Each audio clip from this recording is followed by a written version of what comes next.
Hello students, MSc final ecology class.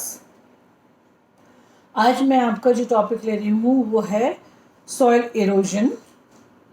वैसे तो आप सॉइल इरोजन के बारे में पहले भी पढ़ चुके हैं, पर फिर भी इसका इंट्रोडक्शन थोड़ा सा दूंगी और इसके टाइप्स ऑफ सॉइल इरोजन के बारे में बताऊंगी।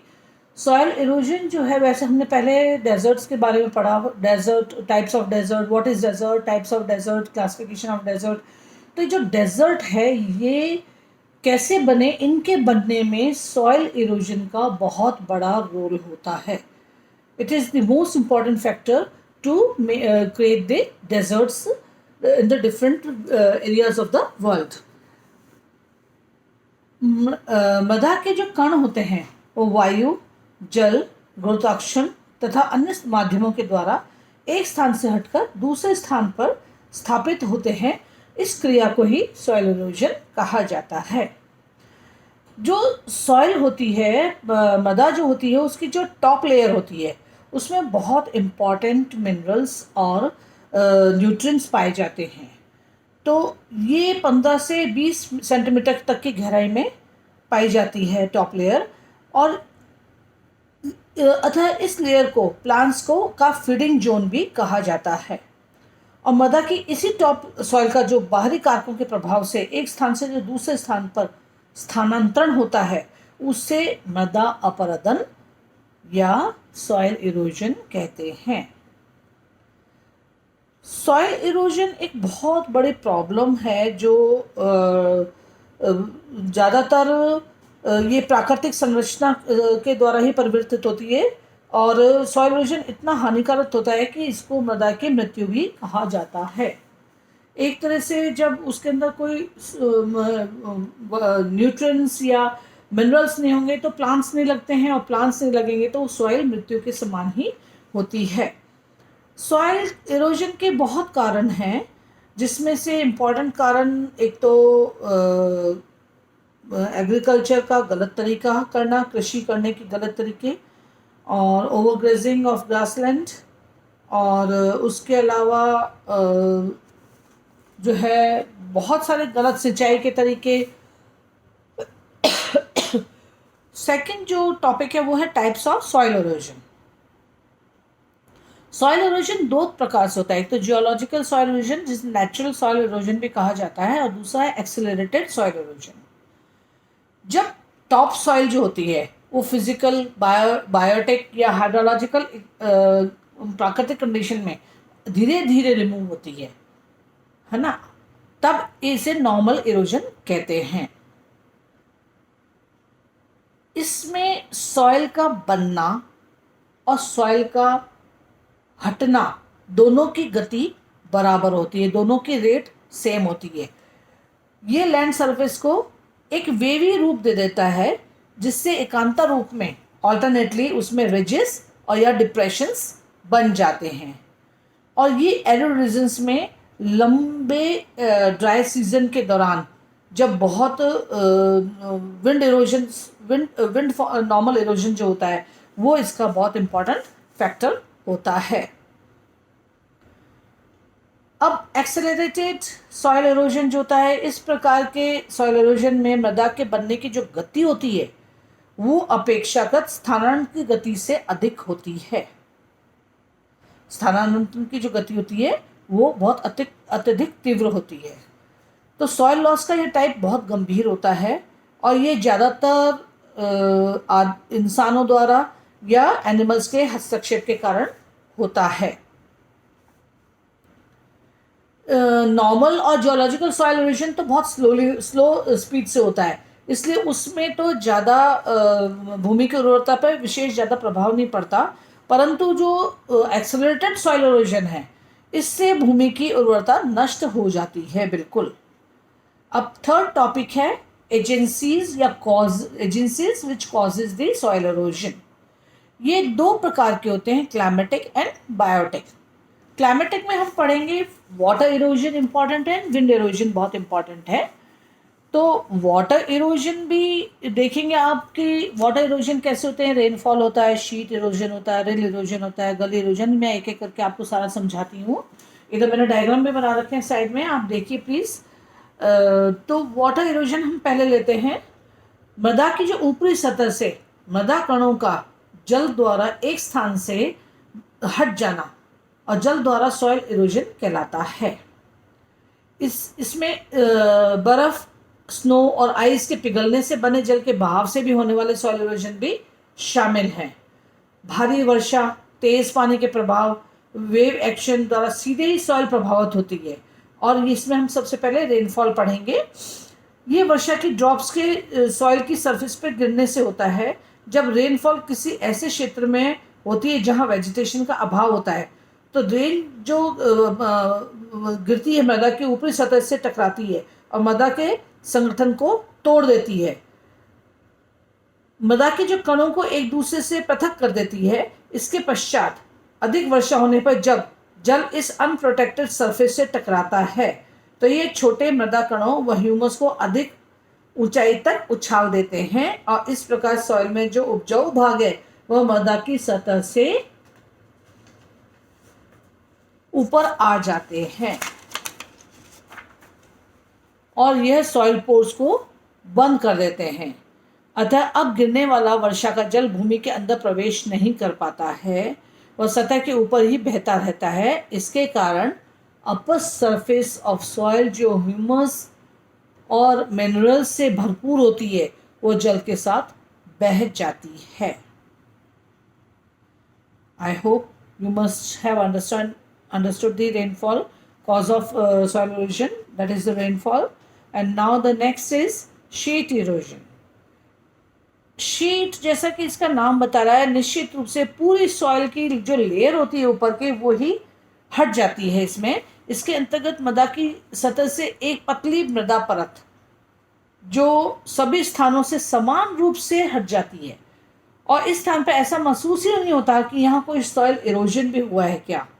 और ये उसका भी वही, जब बारिश गिरती है तो सरफेस पे बहाव होता है, जो शीट इरोजन का मुख्य कारण है। पूरी की पूरी शीट को ही वो बहा के ले जाता है, पानी पूरी शीट को बहा के ले जाता है। जैसे कि मैंने आपको डायग्राम में बताया है, एक डायग्राम में नॉर्मल सॉइल का डायग्राम है जिसमें ऊपर फर्स्ट लेयर, सेकेंड लेयर और थर्ड लेयर है।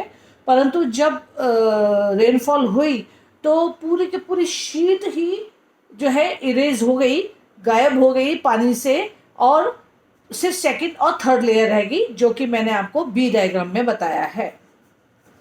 थर्ड है रिल इरोजन। ये इसमें हैवी रेनफॉल या तेज लगातार बहता हुआ जो पानी होता है उसके कारण सतह के ऊपर फिंगर लाइक ग्रूव्स बन जाते हैं, जो मैंने देखिए रिल इरोजन में बनाए हैं। फिंगर लाइक ग्रूव्स बन जाते हैं और ये बहुत छोटे छोटे कैनाल्स के रूप में लगते हैं, जैसे बहुत छोटी छोटी पतली पतली कैनाल्स हों, इन्हें रिल कहते हैं। और इसमें से जब इनमें से पानी बहने लग जाता है रेगुलर, तो ये धीरे धीरे मिट्टी के कणों को साथ में भाग करके ले जाते रहते हैं। नेक्स्ट है गली इरोजन। अब गली इरोजन जो होता है वो थोड़ा सा वो रिल इरोजन का ही थोड़ा बड़ा रूप है। इसके अंदर जब रिल में से पानी की चौड़ी ग्रूव्स बन जाती हैं या कैनाल्स बन जाती हैं या चैनल्स बन जाती हैं, इन्हें गलीज कहा जाता है, जो मैंने नेक्स्ट उसमें बताया है। जो गलीज होती हैं वो वी शेप में या यू शेप में भी हो सकती हैं। ये फील्ड्स को छोटे छोटे खंडों में बांट देती हैं, खेतों को छोटे छोटे खंडों में बांट देती हैं, उन्हें कृषि के अयोग्य बना देती हैं। बिल्कुल मतलब जो है किसान खेती नहीं कर सकता। और इन गलीज के अंदर जब पानी बहता है रेगुलर, रेन वाटर जब बहता है लगातार, तो इसके बहाव के कारण ग्रूव्स गहरे होते जाते हैं और अंत में जाकर के रेवाइन्स बन जाते हैं, जो 15 से 30 मीटर गहरे भी हो सकते हैं।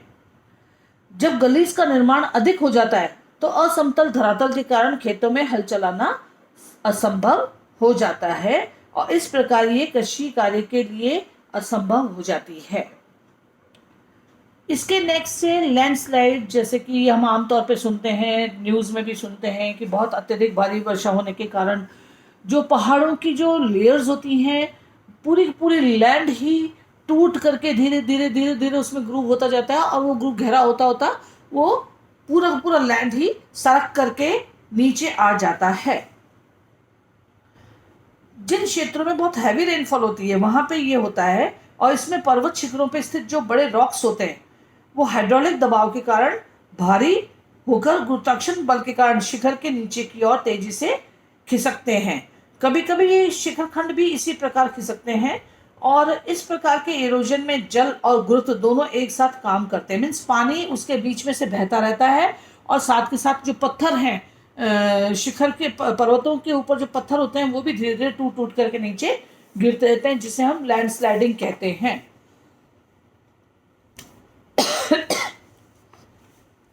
Next and the last of water erosion is riverine erosion. जो राइवेरियन इरोजन होता है ये रिवर्स के किनारों पर अधिक सक्रिय होता है। रेनी सीजन के दौरान क्या होता है, नदी में बहता हुआ जो जल होता है वो दूसरी दिशा में मुड़ जाता है। इससे क्या होता है, किनारे की जो मिट्टी होती है वो लगातार कटती रहती है और वो केव्स की तरह बन जाती हैं। इसे राइवेरियन इरोजन कहते हैं। बाढ़ के कारण भी ऐसा इरोजन होता है, ये मिट्टी नदी के तल में जमा हो जाती है। इन सभी कारणों से हमने देखा, rainfall, sheet erosion, rill erosion, gully erosion, landslide, riverine erosion, इन सभी प्रकारों से मृदा की जो ऊपरी उपजाऊ स्तर होती है वो हट जाती है और एक कठोर, कॉम्पैक्ट और पथरीली सतह नीचे की शेष बची रह जाती है।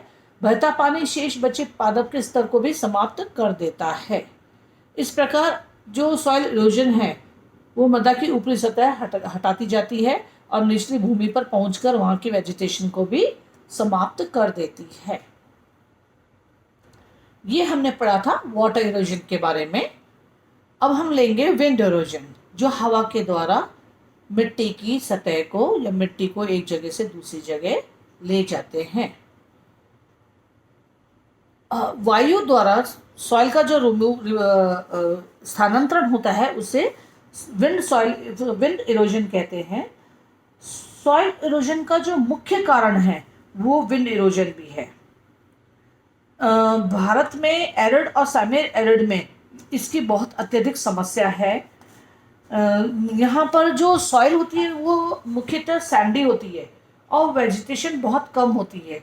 वेजिटेशन कम होने के कारण इसकी जो मिट्टी होती है उसके जो है उसके वो उसके पार्टिकल्स बंधे हुए कम होते हैं, और वायु द्वारा मृदा अपरदन एक मेन और कॉम्प्लेक्स प्रॉब्लम भी है। राजस्थान के, पंजाब के कुछ भाग जैसे हरियाणा, गुजरात,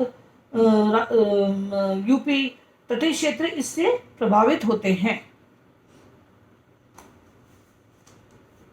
यहाँ पर इन एरिया में क्या होता है, राजस्थान, पंजाब, ये जो एरिया हैं इस एरिया में बहुत तेज़ हवाएं चलती हैं, क्योंकि उनको रोकने, एक जगह से दूसरी जगह खूब तेज़ हवा चलती है और इन्हें रोकने के लिए पेड़ पौधे नहीं होते हैं, बहुत कम होते हैं।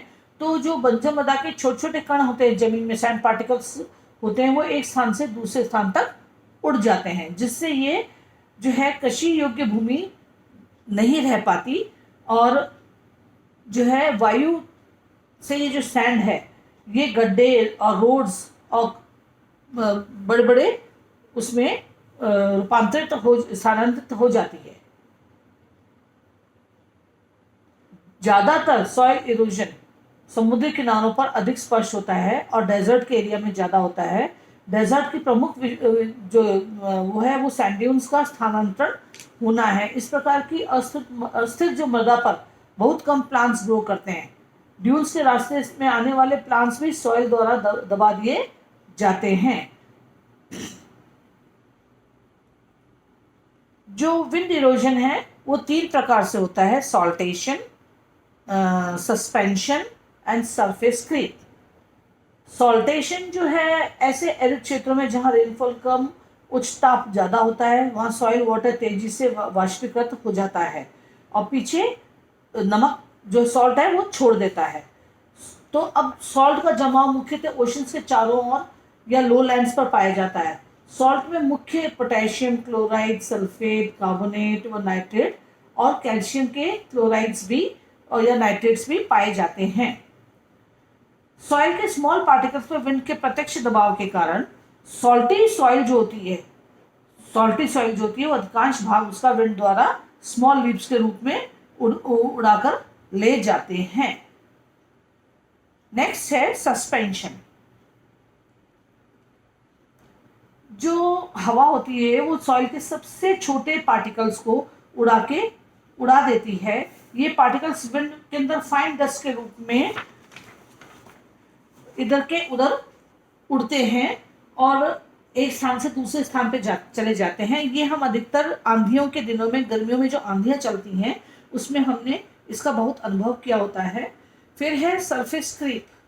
मृदा के भारी कण हवा के बल के कारण केवल धकेले जाते हैं। मीन्स क्रीप मीन्स एक जगह से वो भारी जो विंड का जो फोर्स लगता है उससे वो पत्थर जो कण होते हैं मिट्टी के, वो लुढ़कते लुढ़कते एक जगह से दूसरी जगह चले जाते हैं, जिसे हम सरफेस क्रीप भी कहते हैं। ये आपके थे सारे वाटर एंड विंड इरोजन। अब मैं आपका नेक्स्ट लेना चाहूंगी जो सॉइल इरोजन का एक बहुत बड़ा कारण है, वो बायोटिक। क्लाइमेटिक हमने पढ़ लिया, अब हम लेंगे बायोटिक।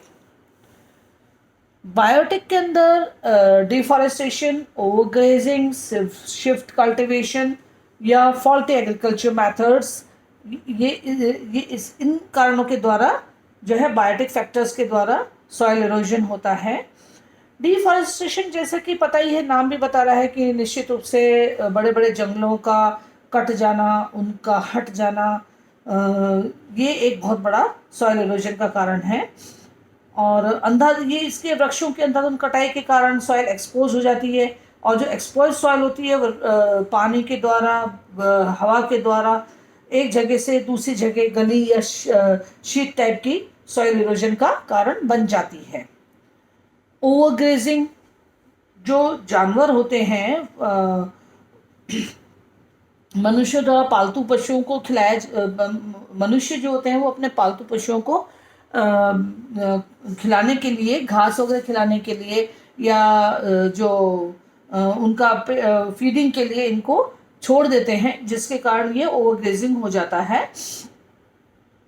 और इरोजन के फैक्टर्स के इसके अतिरिक्त एनिमल्स के इधर उधर विचरण करने से भी, इनके खुरों से भी भूमि कठोर हो जाती है और वृक्षों की वृद्धि कम होती है। इस टाइप की जो सॉइल होती है उसमें जल का रिसाव कम होता है, ये भी एक बहुत बड़ा कारण है।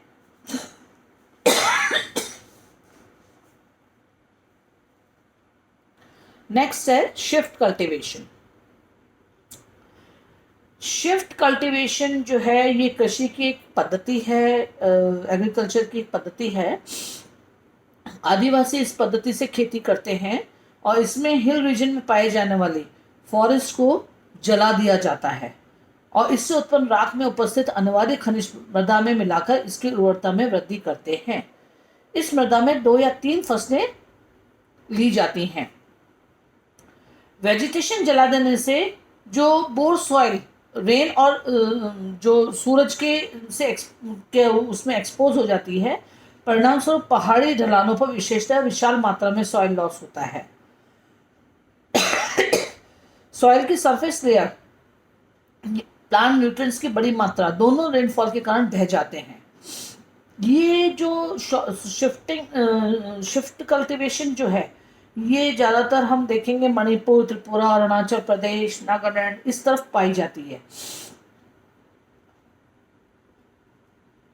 इस प्रकार देश की भूमि का इतना जो है बड़ा भाग सॉइल इरोजन के संपर्क में आ जाता है।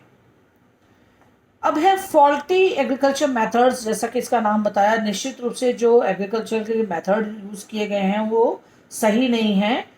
कई बार किसान अपनी जो अपलैंड फील्ड्स के जो लेवलिंग होती है या ट्रेसिंग की ओर ध्यान नहीं देते। इसके कारण वर्षा से जो सॉइल को बाहर ढलान कहीं ज़्यादा हो जाती है तो जो वर्षा का पानी होता है वो मृदा को बहा के ले जाता है और एक सॉइल इरोजन का कारण बनता है। एक कारण माइनिंग भी है जो मैंने इसमें लिखा नहीं है। उसमें खनिज पदार्थों की खुदाई के कारण भी मृदा का सॉइल इरोजन होता है। ये सब बायोटिक फैक्टर्स थे जो इंसान के द्वारा किए जाते हैं। Next and the last is fourth parameter that is effects of soil erosion. इसके क्या क्या इफेक्ट होते हैं वो मैं बता रही हूँ आपको। ट्रीज की अपरूटिंग के कारण टिम्बर और फ्यूल की कमी हो जाती है। सॉइल की स्टेबिलिटी और फर्टिलिटी में लॉस हो जाता है, क्योंकि सॉइल की अपर लेयर रिमूव हो जाती है, उसमें जो ह्यूमस और न्यूट्रिएंट्स थे वो ख़त्म हो जाते हैं, भूमि बंजर हो जाती है और खेती नहीं हो सकती। फॉडर की कमी हो जाती है, मैदानों में भूमि का विनाश हो जाता है, सैंड का निर्माण हो जाता है, बाढ़ की संभावना बारंबार बढ़ जाती है, क्योंकि उन्हें रोकने के लिए पेड़ पौधे ऐसी भूमि पे नहीं उग सकते। रिवर्स, लेक्स, डैम्स में सिल्टिंग के कारण इनकी जल धारण क्षमता जो होती है वो कम हो जाती है और बाढ़ जैसी जो है स्थिति उत्पन्न हो जाती है। उच्च ताप व निम्न वर्षा की स्थिति भी हो जाती है, सॉइल पॉल्यूशन बढ़ जाता है। ये सब इसका सॉइल इरोजन के इफेक्ट्स हैं। So this is all about the soil erosion. Thank you.